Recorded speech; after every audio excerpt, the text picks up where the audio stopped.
أعوذ بالله من الشيطان الرجيم. بسم الله الرحمن الرحيم. واتقوا فتنة لا تصيبن الذين ظلموا منكم خاصة واعلموا أن الله شديد العقاب. قال النبي صلى الله عليه وسلم: بادروا بالأعمال فتنة كقطع الليل المظلم يصبح الرجل فيها مؤمنا ويمسي كافرا أو يمسي مؤمنا ويصبح كافرا يبيع دينه بأرض من الدنيا. لقوله عليه الصلاة والسلام: فتنة الرجل في أهله وماله وجاره. صدق الله العظيم وصدق رسوله النبي الكريم ونحن على ذلك لمن الشاهدين والشاكرين والحمد لله رب العالمين. کوئی ضبط دے نہ جمال دے، مجھے بس تو اتنا کمال دے. کوئی ضبط دے نہ جمال دے، مجھے بس تو اتنا کمال دے. مجھے اپنی راہ پر ڈال دے کہ زمانہ میری مثال دے. میرے ذہن میں تیری فکر ہو، میری سانس میں تیرا ذکر ہو. تیرا خوف میری نجات ہو، سبھی خوف دل سے نکال دے. تیری رحمتوں کا نزول ہو، میری محنتوں کا صلہ ملے. مجھے مال و زر کی ہوس نہیں، مجھے بس تو رزق حلال دے. تیری بارگاہ میں اے خدا میری روز و شب ہے یہی دعا. تیری بارگاہ میں اے خدا میری روز و شب ہے یہی دعا. تو رحیم ہے، تو کریم ہے، مجھے مشکلوں سے نکال دے. حضرات گرامی، پوری خلوص نیت کے ساتھ عبادت کی نیت کرتے ہوئے ایک مرتبہ درود پاک پڑھ لیں. اللہم صل علی محمد وعلی آل محمد كما صليت على إبراهيم وعلى آل إبراهيم إنك حميد مجيد. اللهم بارك على محمد وعلى آل محمد كما باركت على إبراهيم وعلى آل إبراهيم إنك حميد مجيد. ہم اور آپ جس دور سے گزر رہے ہیں، اس دور میں مسلمانوں کی سیاسی زندگی پوری طرح ختم ہو چکی ہے.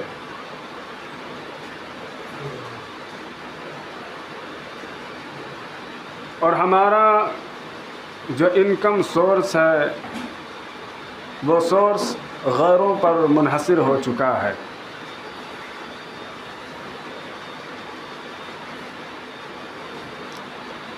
مسلمان جہاں اقلیت میں ہیں، وہ ہم وطنوں کے وہاں ظلم و تشدد کے شکار ہیں. اور جہاں اکثریت میں ہیں، وہاں وہ آپس میں ایک دوسرے سے لڑنے بھڑنے میں، ایک دوسرے سے گتھم گتھا میں، ایک دوسرے کے خون کے پیاسے بنے بیٹھے ہیں.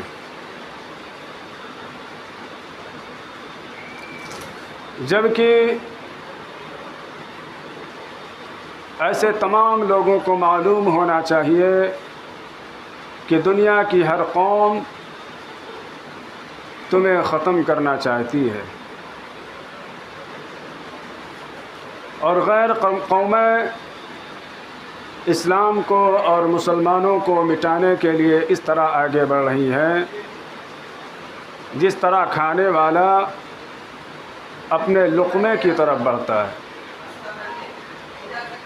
جس طرح ایک بھوکا بھیڑیا اپنے شکار پر ٹوٹ پڑتا ہے، ٹھیک اسی طرح غیر قومیں مسلمانوں پر ٹوٹ رہی ہیں۔ اگر کوئی نیک دل انسان ان مظالم کے خلاف آواز اٹھاتا ہے تو مختلف طرح کے الزامات دے کر اس کی آواز کو دبا دیا جاتا ہے، اور مزید ظلم و ستم کے جواز کی بہت ساری شکلیں پیدا کر لی جاتی ہیں۔ لیکن سوال یہ پیدا ہو رہا ہے کہ مسلمانوں، آج تمہارے ساتھ ایسا کیوں ہو رہا ہے؟ ایسا اس لیے ہو رہا ہے کہ تم نے اپنے مقام مرتبے کو پہچانا نہیں، تم نے حکمت الہی کو سمجھا نہیں، تم نے دین الہی کو چھوڑ کر نفسانی خواہشات کی پیروی کی، تم نے اللہ کی رسی کو مضبوطی کے ساتھ تھاما نہیں، اور وہ دین اسلام جس کو لے کر حضرت آدم علیہ السلام جو دنیا کے سب سے پہلے فرد بشر ہیں اس دھرتی پر تشریف لائے، اور اللہ کے پیارے محبوب نے جس دین اسلام کو مکمل فرمایا، اور 1.25 لاکھ نبیوں نے جس دین کے لیے بڑی بڑی قربانیاں دی، جب اسی دین کو مسلمانوں نے چھوڑا تو یہ ذلت و رسوائی کے شکار ہو گئے۔ وہ دین اسلام جو اللہ کا محبوب ترین دین ہے، جو اللہ کا نازل کردہ دین ہے، دین اسلام کے علاوہ دنیا میں جتنے بھی ادیان ہیں، جتنے بھی مذاہب ہیں، وہ سارے کے سارے لوگوں کے مصنوعی ہیں، خود ساختہ ہیں، بنائے ہوئے ہیں۔ دین اسلام واحد ایک ایسا دین ہے، ایک ایسا مذہب ہے، ایک ایسا دھرم ہے جو اللہ کی جانب سے نازل کردہ ہے، کسی انسان کا اپنا بنایا ہوا اور ایجاد کیا ہوا نہیں ہے۔ اور یہ دین اللہ کو اتنا زیادہ محبوب ہے کہ حضرت آدم علیہ السلام سے لے کر خاتم النبیین تک اس دین کی تبلیغ و اشاعت کے لیے اللہ نے کم و بیش 1.25 لاکھ نبیوں کو بھیجا، اور جب ان نبیوں نے دین کے پرچم کو لہرایا اور وحدانیت کا علم بلند کیا تو ان کی قوم خود ان کی دشمن بن گئی، اور ان کو تکلیفیں اور پریشانیاں اور مصیبتیں دینے میں کوئی کسر نہ باقی رکھا۔ کتنے نبیوں کو ان کی امتوں نے قتل کر دیا، بعض کو پھانسی پر چڑھانے کی کوشش کی گئی، مگر اللہ نے انہیں آسمان پر اٹھا لیا۔ حضرت ابراہیم علیہ السلام کو زندہ آگ میں ڈال دیا گیا، مگر اللہ نے اس آگ کو ٹھنڈی اور سلامتی بنا دیا۔ غرضے کی سارے نبیوں کو بڑی بڑی تکلیفیں دی گئیں، اور ہمارے نبی علیہ السلام سب سے آخر میں تشریف لائے۔ لوگ آپ کو صادق و امین کے لقب سے پکارتے تھے، اپنی اپنی امانتیں آپ کے پاس رکھواتے تھے، آپ کو سچا و امین کہتے تھے، لیکن جب دین حق کو لے کر آپ کوہ صفا پر کھڑے ہوئے اور یا صباحو یا صباحو کی آواز لگائی تو مکے کے سارے لوگ اس آواز کو سن کر اکٹھا ہو گئے۔ آپ علیہ السلام نے ان تمام لوگوں سے مخاطب کر کے کہا، اگر میں تم سے یہ کہوں کہ اس پہاڑ کے دامن میں ایک لشکر چھپا ہوا ہے تو جو تم پر حملہ آور ہونے والا ہے، کیا تم لوگ میری اس بات کی تصدیق کرو گے؟ کیا تم لوگ مجھے سچا جانو گے؟ سارے لوگوں نے بیک زبان کہا، کیوں نہیں، ہم ضرور آپ کی بات کو مانیں گے، کیونکہ ہم نے ہمیشہ آپ کو سچ بولتے ہوئے پایا ہے، آپ ہمارے صادق و امین ہیں۔ جب لوگوں نے آپ کی سچائی اور امانت داری کا اعتراف کر لیا تو آپ علیہ الصلوۃ والسلام نے ارشاد فرمایا، یا ایھا الناس قولوا لا الہ الا اللہ تفلحون، اے لوگو کہو اللہ کے سوا کوئی معبود نہیں، کامیاب ہو جاؤ گے۔ میرے عزیز دوستو، وہ قوم جو ابھی ابھی آپ کے صادق و امین ہونے کی اعتراف کر چکی ہے کہ آپ سچے ہیں، آپ امانت دار ہیں، اس اعلان حق کے بعد ان سب کے لبوں پر سکوت طاری ہو گیا۔ کوئی بھی اس دعوت حق پر لبیک کہنے والا نہ نکلا، بلکہ سگا چچا مجمع سے نکلتا ہے اور کہتا ہے تبا لک سائر الیوم الہذا جمعنا، سارے دن تمہارے لیے خرابی ہو، کیا تم نے اسی کے لیے ہم کو جمع کیا تھا؟ اس کے بعد اللہ کے رسول صلی اللہ علیہ وسلم کو اور جو لوگ آپ پر ایمان لاتے تکلیفیں دینا لوگوں نے شروع کر دیا۔ اللہ کے رسول صلی اللہ علیہ وسلم فرماتے ہیں 1.25 لاکھ نبیوں کو جو تکلیفیں دی گئیں ان کی تکلیفوں کو ایک طرف رکھ دیا جائے، اور جو آخری نبی کو تکلیف دی گئی اور میری تکلیفوں کو ایک طرف رکھ دیا جائے تو میری تکلیفیں 1.25 لاکھ نبیوں کی تکلیفوں پر غالب آ جائیں گی۔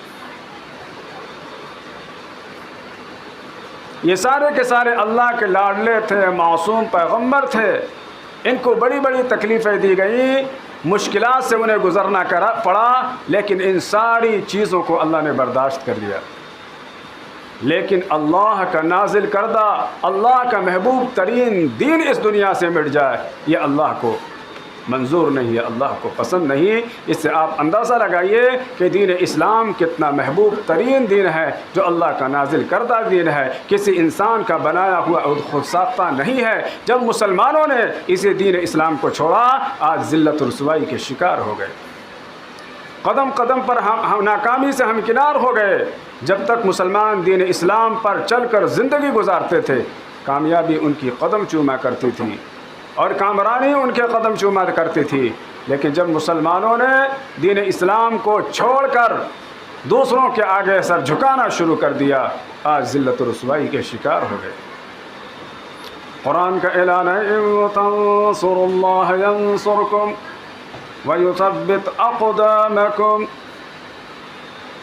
اگر تم اللہ کے دین کی مدد کرو گے اللہ تمہاری مدد کرے گا اور دشمنوں کے مقابلے میں تمہارے قدموں کو جما دے گا۔ إِن يَنصُرْكُمُ اللَّهُ فَلَا غَالِبَ لَكُمْ، اور اگر اللہ تمہاری مدد کرنے پر آ جائے تو دنیا کی کوئی طاقت تمہیں ذلیل و رسوا نہیں کر سکتی، دنیا کی کوئی طاقت تم پر غالب نہیں آ سکتی۔ وَإِن يَخْذُلْكُمْ، اور اگر اللہ تمہیں ذلیل و رسوا کر دے، فَمَنْ ذَا الَّذِي يَنصُرُكُم مِّن بَعْدِهِ، تو اللہ کے بعد کون ہے جو تمہاری مدد کرے۔ وَعَلَى اللَّهِ فَلْيَتَوَكَّلِ الْمُؤْمِنُونَ، اور مسلمانوں کو اللہ ہی پر توکل، اللہ ہی پر اعتماد، اللہ ہی پر یقین اور اللہ ہی پر بھروسہ رکھنا چاہیے۔ تو معلوم یہ ہوا کہ جب مسلمانوں نے دین و اسلام کو چھوڑا تو آج ذلت و رسوائی کے شکار ہو گئے، اور اللہ نے کہہ دیا اگر میں مدد کرنے پر آ جاؤں تو دنیا کی کوئی طاقت غالب نہیں آ سکتی، اور اگر میں ذلیل و رسوا کر دوں تو کسی کے اندر طاقت نہیں کہ وہ تمہاری مدد کر سکے۔ تو غرض کی 57 ملک ممالک مسلمانوں کے ہوتے ہوئے بھی آج ان میں سے کوئی بھی آدمی مدد کے لیے تیار نہیں، کیونکہ یہ اللہ کا فیصلہ ہے ہمارے اعمال بد کی وجہ سے، اور اللہ نے طے کر لیا کہ ہمیں ذلیل و رسوا کرنا ہے، کیونکہ اس کے دین کو ہم نے چھوڑا جو محبوب ترین دین ہے۔ اللہ کے رسول صلی اللہ علیہ وسلم فرماتے ہیں بعثت معلما، اے لوگو مجھے معلم بنا کر بھیجا گیا ہے، مجھے دین اسلام کو سکھانے والا بنا کر بھیجا گیا ہے۔ اللہ کے رسول صلی اللہ علیہ وسلم نے اپنی امت کو ایمانیات کی تعلیم دی، عبادات کی تعلیم دی، معاملات کی تعلیم دی، حسن اخلاق اور حسن معاشرت کی تعلیم دی، ٹھیک اسی طرح قیامت تک ظاہر ہونے والے فتنوں سے بھی آگاہ فرمایا۔ اللہ کے رسول صلی اللہ علیہ وسلم نے ایمانیات کی تعلیم دی، عبادات کی تعلیم دی، معاملات کی تعلیم دی، حسن اخلاق اور حسن معاشرت کی تعلیم دی، ٹھیک اسی طرح قیامت تک ظاہر ہونے والے فتنوں سے بھی آگاہ فرمایا۔ بہت ساری روایات، بہت ساری ہدایات، بہت ساری تعلیمات فتنوں کے سلسلے میں موجود ہیں، اور یہ فتنے قیامت کے قریب اتنا زیادہ بڑھ جائیں گے جس طرح اندھیری رات کی تاریکی ہوتی ہے۔ اس لیے اللہ کے نبی صلی اللہ علیہ وسلم نے ارشاد فرمایا، بادروا بالاعمال فتنا کقطع اللیل المظلم، یہ فتنے اندھیری رات کی تاریکی کی طرح پھیل جائیں، اس سے پہلے تم لوگ نیک اعمال کرنے میں جلدی کرو۔ یصبح الرجل فیہا مؤمنا ویمسی کافرا، ان فتنوں میں آدمی صبح کو ایمان والا رہے گا تو شام کو کافر ہو جائے گا، ویمسی مؤمنا ویصبح کافرا، اور اگر وہ شام کو مومن رہے گا تو صبح وہ کافر بن جائے گا۔ کیوں؟ یبیع دینہ بعرض من الدنیا، وہ اپنے دین کو، اپنے اسلام کو، اپنے عقائد کو، دنیاوی ساز و سامان کے بدلے میں وہ اپنے عقیدے کو، اپنے دین کو، اپنے دھرم کو، اپنے اسلام کو، اپنے مذہب کو، اپنے ایمان کو وہ بیچ دے گا۔ وہ وقت آنے سے پہلے اللہ کے رسول صلی اللہ علیہ وسلم فرماتے ہیں، اے لوگو نیک اعمال کرنے میں جلدی کرو۔ ہم ایسے حالات میں اللہ کے رسول صلی اللہ علیہ وسلم کی تعلیمات کو سامنے رکھ کر اپنی اصلاح کرنے کی کوشش کریں، اور جو مسلمان ان فتنوں کے شکار ہیں اللہ کے رسول کی تعلیمات کو ان تک پہنچائیں تاکہ وہ لوگ بھی اپنے آپ کو ان ظاہر ہونے والے فتنوں سے بچا سکیں۔ حضرت عبداللہ بن عمر رضی اللہ تعالیٰ عنہ بیان کرتے ہیں کہ ہم لوگ اللہ کے رسول صلی اللہ علیہ وسلم کی مجلس میں بیٹھے ہوئے تھے کہ اللہ کے رسول صلی اللہ علیہ وسلم نے فتنوں کا ذکر فرمایا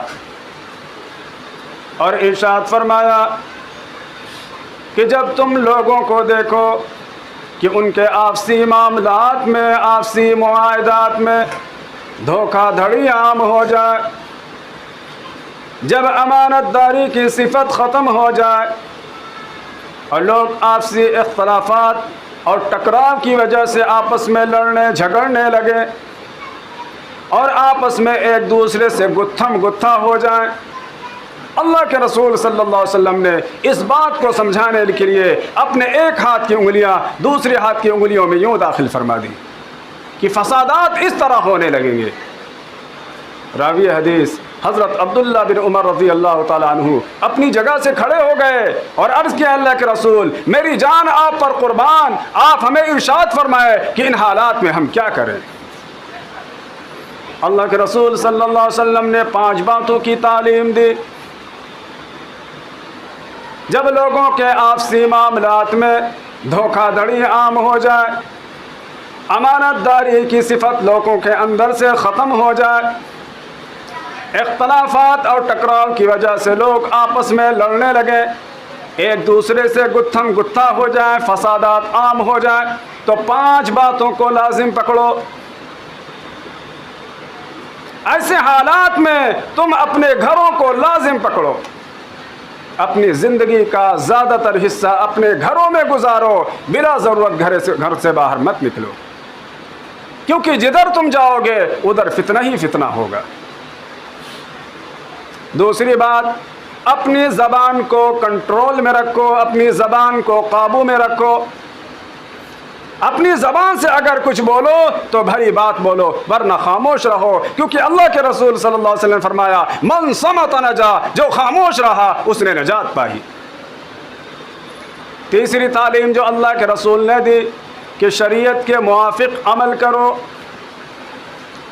چوتھی بات، خلاف شریعت امور سے اپنے آپ کو بچاؤ، یعنی جن باتوں کے کرنے کا اللہ اس کے رسول ہمیں حکم دے رہے ہیں اس کے مطابق ہم زندگی گزاریں، اور جن باتوں سے منع کر رہے ہیں ان سے ہم کو دور رہیں۔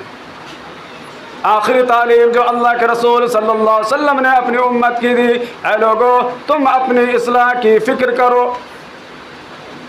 جب لوگوں کے معاملات میں دھوکہ دھڑی عام ہو جائے، جب امانت داری کی صفت ختم ہو جائے، جب اختلافات اور ٹکراؤ کی وجہ سے لوگ آپس میں لڑنے لگے، اس وقت تم اپنی اصلاح کی فکر کرو۔ ان 5 نصیحتوں کو ہم اپنے پلوں سے باندھ لیں، خود بھی عمل کریں اور مسلمانوں کو بھی عمل کرنے کی تلقین کریں، کیونکہ ہم میں سے ہر آدمی ذمہ دار ہے، اور کل قیامت کے دن ہماری ذمہ داریوں کے بارے میں ہم سے پوچھا جائے گا۔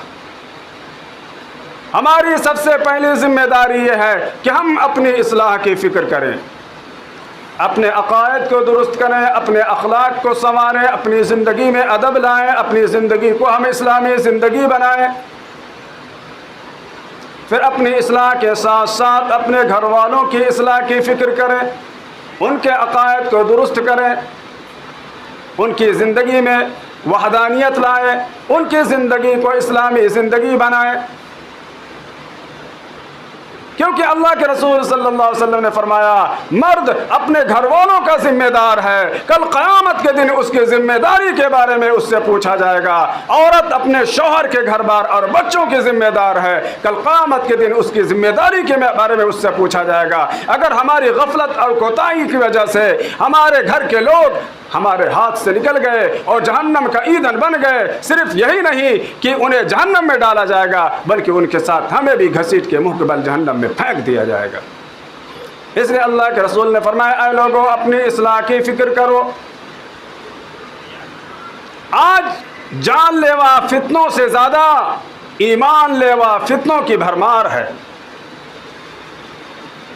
ہم مسلمانوں کے لیے جان کا نقصان اتنا بڑا نقصان نہیں ہے، لیکن ایمان کا نقصان سب سے بڑا نقصان ہے۔ آئے دن نئے نئے فتنے ہمارے سامنے آ رہے ہیں، ایک فتنہ ختم نہیں ہوتا دوسرا فتنہ ہمارے سامنے کھڑا ہو جاتا ہے، جو ہم مسلمانوں کے لیے ایمان لیوا اور گمراہ کن ہے۔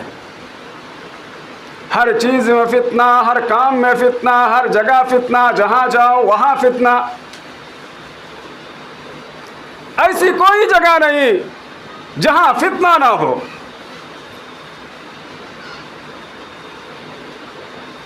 مسجد میں فتنہ، مدارس میں فتنہ، خانقاہوں میں فتنہ، مکاتب میں فتنہ، جلوت میں فتنہ، خلوت میں فتنہ، بازاروں میں فتنہ، گھروں میں فتنہ، کارخانوں میں فتنہ، دکانوں میں فتنہ، ہر جگہ فتنہ۔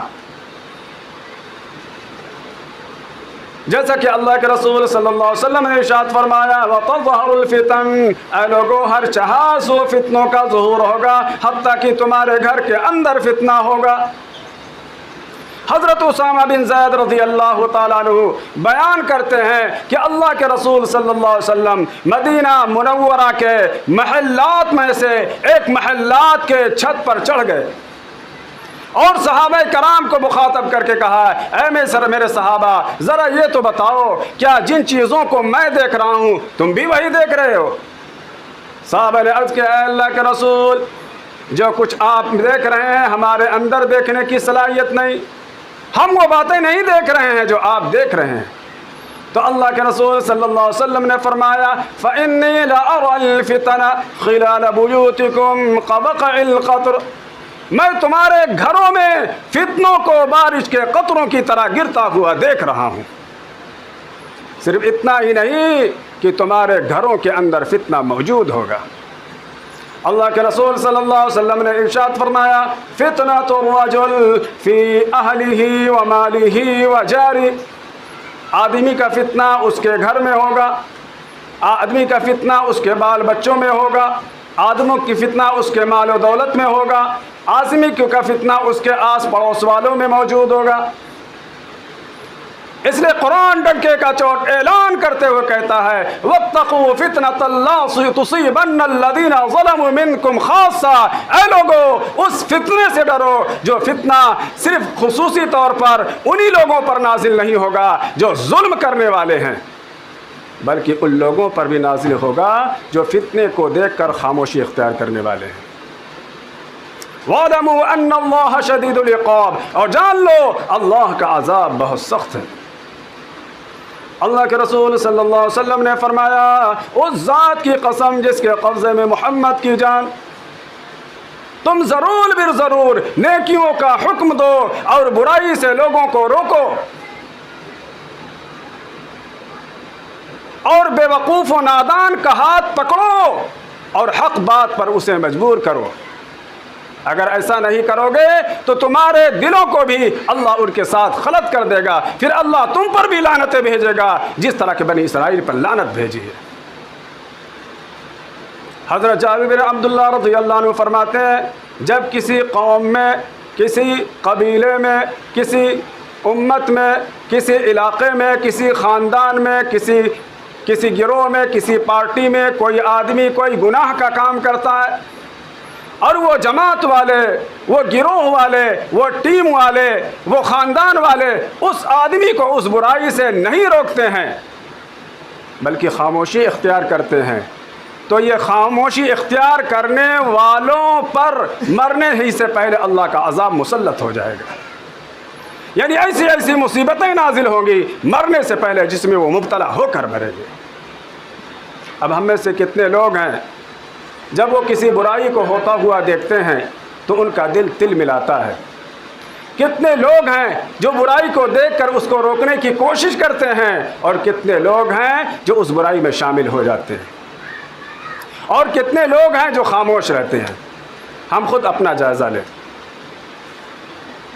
حضرت عائشہ رضی اللہ تعالیٰ عنہ فرماتی ہیں کہ اللہ کے رسول صلی اللہ علیہ وسلم نے فرمایا، اے لوگو اللہ تمہیں حکم دے رہا ہے، تم نیکیوں کا حکم دو، برائیوں سے روکو، قبل اس کے کہ تم مجھ سے دعائیں مانگو میں تمہاری دعائیں قبول نہ کروں، قبل اس سے کہ تم مجھ سے سوال کرو میں تمہیں عطا نہ کروں، قبل اس کے کہ تم مجھ سے مدد چاہو میں تمہاری مدد نہ کروں، وہ وقت آنے سے پہلے پہلے تم نیکیوں کا حکم دو اور برائیوں سے روک دو۔ غرضے کی اس آیت کے اندر بتایا گیا کہ اگر کوئی فتنہ جب نازل ہوتا ہے تو صرف کرنے والے پر نازل نہیں ہوتا، بلکہ جو لوگ اسے دیکھ کر خاموش ہیں اور اسے روکنے کی کوشش نہیں کر رہے ہیں، ایسے لوگوں کو وہ فتنہ اپنے لپیٹ میں لے لیتا ہے۔ فتنہ کس کو کہتے ہیں؟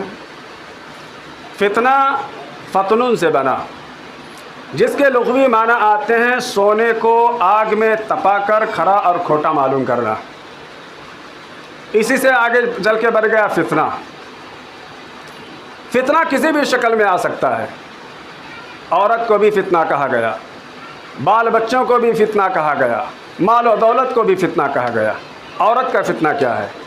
اللہ کے رسول نے فرمایا، ترکت بعدی فتنۃ، میں نے اپنے بعد مردوں پر جو سب سے بڑا فتنہ چھوڑا ہے وہ عورتوں کا فتنہ ہے۔ عورتوں کا سب سے بڑا فتنہ اس کا اپنے گھر سے بے پردہ نکلنا ہے۔ عورتوں کا فتنہ یہ ہے کہ تم پوری زندگی ان کے ساتھ حسن سلوک کا معاملہ کرتے رہو، اگر ہلکی سی کوئی کمی آ جائے تو کہیں گی ما رأیت منکم خیرا قط، آج تک کبھی میں نے تمہارے اندر بھلائی دیکھی ہی نہیں، تم بڑے ہی لاخیر قسم کے انسان ہو، یہ ایک ناشکری ہے۔ اللہ کے رسول نے فرمایا المرأة عورہ، عورت سراسر پردہ ہے، فَإِذَا خَرَجَتْ، لیکن جب وہ اپنے گھر سے بے پردہ نکلتی ہے، فَاسْتَشْرَفَهَا الشَّيْطَانُ، تو شیطان اس کو جھانکتا ہے، یعنی دوسرے لوگوں کو وہ اکساتا ہے تاکہ وہ بد نظری میں مبتلا ہو، بد نگاہی میں مبتلا ہو جائیں۔ اور نگاہ ایک ایسا دروازہ ہے جس کے کھلنے کے بعد گناہ کے سارے دروازے کھلنے لگتے ہیں، کیونکہ سب سے پہلے انسان کی نگاہ بہکتی ہے، پھر دل بہکتا ہے، پھر اس کا پورا وجود بہکتا ہوا چلا جاتا ہے۔ اللہ کے رسول صلی اللہ علیہ وسلم نے فرمایا، اے لوگو، نگاہ ابلیس کے زہر آلود تیروں میں سے ایک تیر ہے۔ جو انسان بدنگاہی سے اپنے آپ کو بچاتا ہے، اللہ رب العزت اس کو عبادت کی ایسی توفیق عطا فرماتا ہے جس کی لذت وہ اپنے دل میں محسوس کرتا ہے۔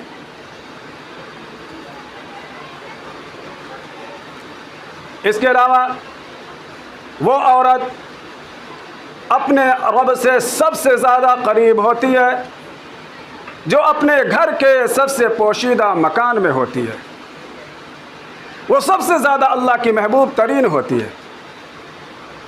اللہ کے رسول صلی اللہ علیہ وسلم نے فرمایا، دو گروہ ایسے ہیں جو جہنمی ہیں، لیکن اپنے زمانے کی پاکیزگی کی وجہ سے میں نے اب تک انہیں نہیں دیکھا، لیکن آئندہ زمانے میں وہ ظاہر ہوں گے۔ ایک وہ گروہ جس کے پاس گائے کی دم کی طرح کوڑا ہو اور اس کے ذریعے بے گناہ لوگوں کی پٹائی کرتا ہو۔ علماء کرام نے لکھا ہے اس سے مراد وہ پولیس کی جماعت ہے جو کوڑوں کے ذریعے بے گناہ لوگوں کی پٹائی کرتے ہیں۔ فرمایا دوسرا گروہ وہ عورتیں ہیں جو کپڑا پہننے کے باوجود بھی ننگی ہوں، مائلات ممیلات، وہ مردوں کو اپنی طرف مائل کرتی ہوں اور خود بھی ان کی طرف مائل ہوتی ہوں۔ ایسی عورتیں جنت میں داخل نہیں ہوں گی،